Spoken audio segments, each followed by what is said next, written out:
after we've stopped laughing. Phase 3 sounds. So if you're not sure on your sounds and need a little bit of a pointer, then we're here to show you the actions and model the correct sound for you. Off you go, Mrs. Moss. Okay, we are going to start with quack, quack, quack. The next sound is ch, ch, chop.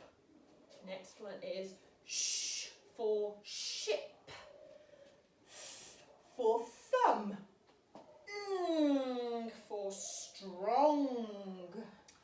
A, what did you say in rain? Our next one, the action is often seen together, so we have E as in bee and O as in fork. Next one, aye, captain. You'll find it in words like tie and lie.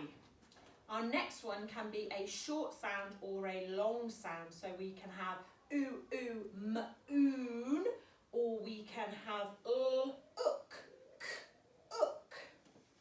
Next one is O in goat. For our next one we say ah as in car. Oi! Oi! In foil and coil. As in mix. You in glue. And our final one is ow as in cow. Well done. A social distancing high five, Mrs. Moss. See you all soon.